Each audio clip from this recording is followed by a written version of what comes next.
अल्लाहुम्मा सल्लि व सल्लिम व बारिक अला सय्यिदिना मुहम्मदुर रसूलुल्लाह सल्लल्लाहु अलैहि वसल्लम खातम नबीयीन। देखिए, बड़ा एक अहम डेवलपमेंट हुई है।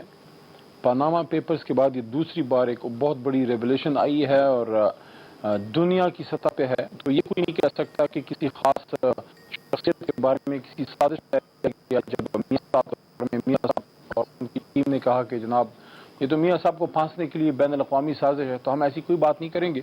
बल्कि अल्लाह का करम है कि वज़ीर आज़म इमरान खान साहब के बारे में बाकायदा ICIJ ने वो उन्होंने दिया भी है खान साहब के बारे में कि उनका नाम इसमें किसी चीज़ में नहीं है। तो वज़ीर आज़म साहब ने कल इसको वेलकम भी किया और आज उसके बाद ये साहब ने भी किया है खान साहब ने जो कमीशन बनाया है कंसर्न इदारे के नीचे जिसका कोई इशू बनता है या FIA के नीचे या NAB के नीचे, तो वो उस पर कार्रवाई होगी। देखा जाएगा कि देखिए इसमें 3-4 चीजें बड़ी अहम है किसी भी ये ऑफशोर अकाउंट में, कि ऑफशोर अकाउंट अगर बना है तो पार्लियामेंटेरियन ने उसको अपने एसेट्स डिक्लेरेशन में शो किया है या नहीं, ठीक है। और अगर शो किया है तो दूसरा उसमें ट्रबल शूटिंग में दूसरा पॉइंट ये होगा कि क्या वहाँ जो ऑफशोर अकाउंट्स हैं असासे हैं और जो यहाँ शो किए गए क्या उनमें मुताबिकत है कि नहीं। नंबर 3 ये होगा मेरे ख्याल में, एज ए वकील मैं बात कर रहा हूँ, कि जो आपने वहाँ ऑफशोर अकाउंट में जो ट्रांजैक्शंस की हैं क्या आपने थ्रू प्रॉपर बैंकिंग चैनल की हैं, और सबसे आखिरी और सबसे अहम चीज ये है कि क्या उसका मनी ट्रेल भी है जो आपने पैसा भेजा है। For example as a minister as an MNA आपकी 1.5-2-2.5-3 लाख से ज्यादा तनख्वाह नहीं होती, लेकिन अगर कोई MNA जो है वो करोड़ों में वहाँ या मिनिस्टर करोड़ों में वहाँ पैसा भेज रहा है और वहां से परचेज किए तो जाहिर है फिर उसको मनी ट्रेल देनी पड़ेगी। ये कुछ चीजें ऐसी हैं कि इसमें किसी भी पॉइंट पर कोई फंस गया तो उसके लिए मसला बनेगा। इसमें अपोजिशन के भी लोग हैं और हुकूमत के भी हैं। मैं समझता हूँ अगर कोई गलत काम करता है, जो मुजरिम होता है, मुजरिम होता है, जो चोर होता है, वो हुकूमत अपोजिशन का नहीं होता, चोर होता है। अच्छा। तो जो भी अगर कोई इसमें गलत बंदा आएगा तो खान साहब तो नहीं स्पेयर करेंगे, ना उनको स्पेयर करना चाहिए। और अब तो बात उनके हाथ से भी जा चुकी है, उन्होंने बाकायदा टास्क दिया है, तो कमीशन फिर देखेगी कोई अगर वजीर साहब हैं या कोई और भी सरकारी अफसर है, उसमें सरकारी अफसरान के भी नाम रिटायर्ड के आए हैं या फौज के भी लोगों के हैं, जाहिर है उनका तो अपना सिस्टम है, वो उसको देख लेंगे। और साथ साथ जो है अपोजिशन के भी लोगों के हैं। नहीं, एक मिनट अली साहब, ये आपने फरमाया फौज के अपने लोग हैं वो अपना सिस्टम खुद देख लेंगे, यानी आप लोगों की तहकीकात नहीं कर रहे? देखिए, उनका अपना एक सिस्टम होता है, वो फिर देखा जाएगा कि क्या उनके अपना जो इंटरनल, क्योंकि अभी हाल ही में काफी उनके जो टॉप ऑफिसर्स हैं उनको तो बड़ी बड़ी सजाएं भी मिली हैं।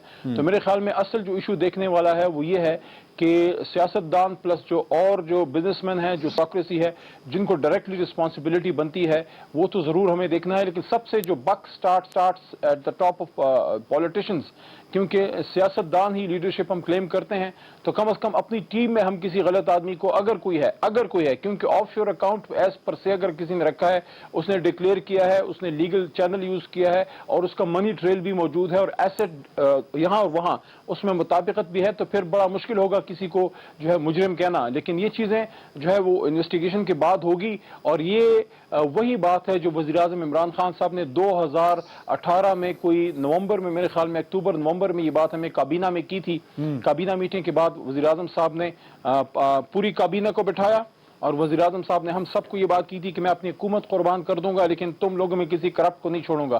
तो हम में अगर कोई गलत आदमी है बिल फर्ज महाल, उसको कोई नहीं छोड़ेगा। और अगर इमरान खान साहब ने अपनी काबीना से और अपने लोगों से स्टार्ट लिया है तो जाहिर है फिर अपोजिशन को भी इस पे चीखो पुकार नहीं करनी चाहिए। मियां जावेद लतीफ साहब, इमरान खान साहब ने वो करके दिखा दिया जो नवाज शरीफ साहब को करना चाहिए था, कमीशन बना दिया, ना उनका अपना नाम आया। पाकिस्तान तहरीक साहब आज ये कह रही है जी इंटरनेशनल सादिक और अमीन डिक्लेयर हो गए हैं इमरान खान साहब, किसी किस्म का कोई नाम नहीं है। और आप लोग बैठ के पहले से मुतालबा कर रहे थे कि जी भाईजान इस्तीफा दे दो। क्यों दे दें इस्तीफा? उनका तो नाम ही नहीं है, बीच में कमीशन भी बना दिया उन्होंने। नहीं, मेरी बात सुने, कमीशन इससे पहले कितने बने हैं 3 सालों में?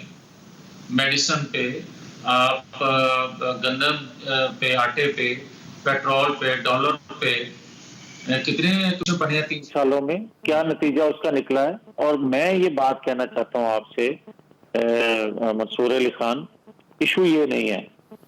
इशू ये है कि आप देखें कि पाकिस्तान के काबीना के जो लोग हैं वो फौजी अफसरान। अभी मेरे भाई छोटे अली मोहम्मद खान कह रहे थे कि उनका अपना एक सिस्टम है उस अदारे का।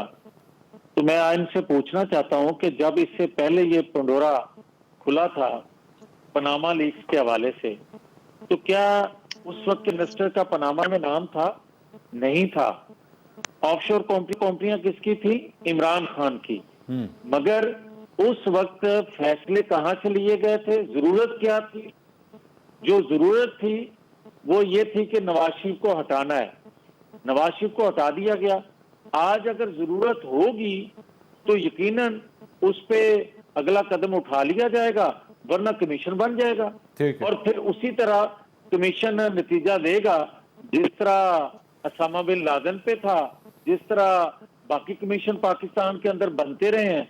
और उन कमीशनों का नतीजा अगर आप देखें तो एक आया है, वो है नवाज शरीफ के हवाले से। अगर कोई फैसला आया है, दूसरा तो वो मुझे कोई नाम बता दे। हाँ, एक फैसला इससे पहले भी आया था जुल्फकार अली भुट्टो के हवाले से। उस वक्त जिस केस में उनको सजा दी गई थी, पाकिस्तान में आज तक 74 सालों में सजाए मौत नहीं हुई किसी को, मगर उसको सजाए मौत देना मकसूद था, हो गई। मैं मियां साहब, लेकिन मियां साहब माजरत के साथ आप वो, मैं इसमें ये एंगल भी तो आएगा ना कि ऑब्वियसली आपके मुल्क, आपके जो पार्टी के वजीर आजम थे उनको इस्तीफा देना पड़ गया था, लेकिन उनको इस्तीफा इसलिए भी देना पड़ गया था कि उनकी चले फैमिली के नाम भी बीच में थे ना, वो उसमें जारी बात है ढूंढते ढूंढते बात वहां तक पहुंच गई। यहाँ पे तो इमरान खान साहब का ना अपना कोई लेना देना है, ना फैमिली के किसी दीगर शख्स का कोई लेना देना है, तो बिलावजह अब उनसे तो नहीं कह सकते खान साहब आप इस्तीफा दें। मंसूर अली खान लेना देना बड़ा है, अगर लेने देने वाले पूछने वाले हों तो। अच्छा। अभी क्योंकि लेना देना उनको उनके नजदीक है नहीं, इसलिए नहीं पूछा जा रहा।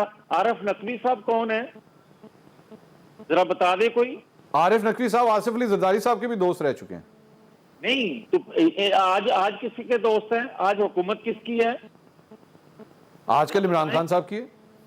तो फिर वो दोस्त आज किसके हैं? अभी तो आजकल तो वैसी जेर हिरासत है सर वो। यार मेरी बात सुने ना, मंसूर अली खान, उनके लिए फंड रेजिंग कौन करता रहा इमरान खान के लिए? वो उन्होंने आरिफ नकवी नहीं थे की है, बिल्कुल। और ये जो वुज़रा हैं, ये इमरान खान साहब फरमाया करते थे अपनी पहली जिंदगी में कि ये कहा करते थे कि जनाब ये सहूलतकार हैं। अच्छा। ये उनके सरप्रस्त हैं नवाज शरीफ। अच्छा। नवाज शरीफ इस्तीफा दें। नवाज शरीफ का पनामा में नाम था, नवाज शरीफ की कोई ऑफशोर कंपनी थी, इनकी थी उस वक्त भी, मगर किसी ने कोई ना पूछा। आप मुझे ये बताएं कि आज कोई इन्वेस्टिगेट करेगा इमरान खान को? नहीं करेगा, इसलिए कि करने वाले करते हैं। हाँ, जब ये हटेंगे या हटाए दिए जाएंगे तो कोई नया अगर जरूरत पेश आएगी किसी को तो उसकी इन्वेस्टिगेशन हो जाएगी। अच्छा। उस पर इस तरह के इल्जामात लग जाएंगे। हाँ। मगर आज क्योंकि जरूरत शायद नहीं है, मैं शायद का लफ्ज इसलिए इस्तेमाल कर रहा हूं कि अभी मेरे भाई अली मोहम्मद खान साहब फरमा रहे थे अगर वुज़रा में से कोई हुआ, तो यार मुझे ये मंसूर अली खान बताएं कि अगर का लफ्ज क्यों लगाया इन्होंने? अच्छा। आज वुज़रा के जो नाम आए थे, इसी तरह बाकी लोगों के नाम आए थे ना ठीक है, नामा में। ठीक है।